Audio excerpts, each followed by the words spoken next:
You guys, Russo here. It's mid-morning, and just got up a little while ago, and I'm feeling a little run down and tired and whatnot because this night went out with the crew. Guys' night out. We try to do that every couple of months. You know, just the guys. We leave the girlfriends and the wives at home, and we do a little partying. You know, so. I enjoyed myself thoroughly. I'm sure everybody else did. Yeah, who got stuck with the freaking bill? Yours truly, but that's okay. We just make a little more.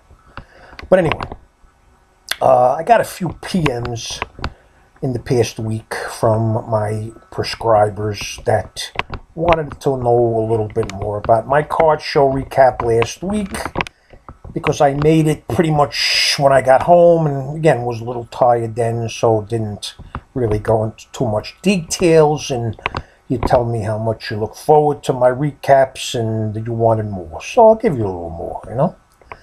But anyway, guys, look, I don't know, you guys are smattered all over the country. I'm sure some of yous are able and have shows available for you to go to. I'm sure there are some that do not. If you live like out in Podunk and Beaver, Ohio, no offense, but there's nothing like going to a card show, guys. You could look at videos. You could go on eBay. You could trade on Blowout. But there's nothing like going to a card show. And, you know, there's big and small card shows, and I've been doing both of them for a long, long time. You know, the card shows that I've been doing lately are small because, you know what? Excuse me. After 25 years or more of doing the big shows, and, you know, the overhead and the time that you have to put out and all the scumbags that you have to deal with, either fellow dealers or customers, just gets to you after a while. And I think I reached that point. I never really did this for the money, guys. I just did it because it brought me closer to the hobby, which I've loved for a long time, you know? The smaller shows, again, you got guys that don't have much money to spend. But I still see my friends, my dealers, and some customers that I've known for years. And I get out for a few hours, and they're fairly close to where I live, so it's not a completely wasted day. And I still am able to show the goods and maybe pick up some things and buy some wax, etc., etc. But the shows on Long Island, again, they're not very fruitful. Whatever I do, and that was the case last week. Again, to tell you exactly what I did is not really a necessary thing here. There wasn't a lot of money. And the tables at the small shows, too, they're still $60, $65 here in New York for an 8-foot table, you know? Well, this weekend, when I'm making this video, there's the White Plains show up in the Westchester County. That, again, the show that I've done for years. And I think they charge $350 to $400 for an 8-foot table for Friday, Saturday, and Sunday. Well, Friday's a joke, because they have it from like 2 to 7. Now, it's cold, and there's snow, and it's ice, and there's wind. Now, why would a guy go, when it's not a holiday, on a Friday between 2 and 7 when they know they could go Saturday or Sunday? Am I right? So that's a shot day. The only guy that makes out on that day is the promoter and the dealers that are able to steal cards. You know what I mean, steal. Buy them real, real cheap from guys that are in need of cash. You know, I'm talking dealers, okay? There are a lot of them. Guys who just, you know, hand to mouth, you know, on a daily basis. That's how they live, you know? Can't live like that. So really, the best day of the weekend is the Saturday. That's the largest crowd. That's when they have the autograph guests, and they always have probably 10 to 15 for the weekend, split between Saturday and Sunday. But there's a lot of competition, guys. You know, you can go up there, and, you know, there's cards that you ain't never seen before. But let's face it, if you're into baseball, there's plenty of Derek Jeter autographs or Mike Trouts or whatever. If you're into basketball, you're going to find all the hot rookies on more than one table. And in football, the same thing.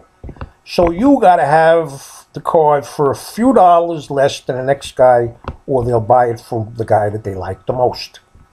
And that's what it boils down to. But for you customers, it's fun. You can go around and get good deals. It's a buyer's market right now, guys. There's tables with quarter boxes and dime boxes and dollar boxes. And again, I don't know how those guys do it. How do they make their money back? And then there's guys like Russo who puts out $10,000 cards, and everybody thinks he's got a freaking museum. And at the end of the day, I pack it up and go home, unless I decide to let one or two of the biggies go for a really great price to a few deal friends of mine, hoping that one day they might reciprocate. Never freaking happens, you know what I mean? But there's guys with memorabilia and guys who sell books and walls and Lonzos and your sister's ass and all that kind of stuff. So there's plenty of things to do. And then Sunday, most dealers, they pack up by 1 o'clock, so the show really doesn't end at 4, although that's the official. So you got one meat and potatoes day, and that's Saturday. But anyway, guys, I had enough. Big shows, no need. So I'll stick to the little shows. If I ever want to get rid of all my collection, I have some avenues, guys with a little escarole. I'll go back and get rid of it all on eBay. It's going to come one of these days. Like I said, I got no kids. Nobody to leave it to. It's got to go sooner or later. But anyway, guys, the show last week was one of those kind of shows. But you know what irks me to no freaking end? Excuse me. At every show, there's always a handful of guys who come in with cards that they want to sell to the dealers.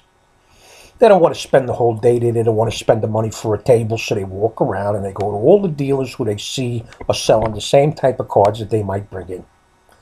And the problem is this, and it's always been that way, is everybody thinks they got gold.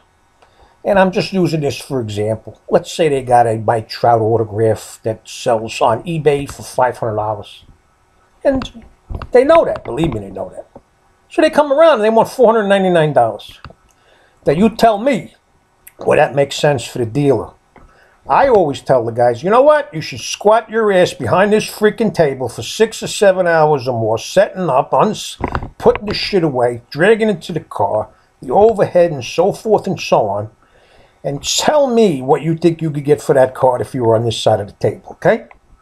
Well, I've done all those things plus more, and you want $499 for the card. Get the fuck out of here, huh? Again, guys, there's nothing wrong with going to a show, but realize that you're not going to get from a dealer the amount that the card can get on eBay. And everybody uses eBay as the source now, you know? Screw the Beckett magazines. They haven't used those in years.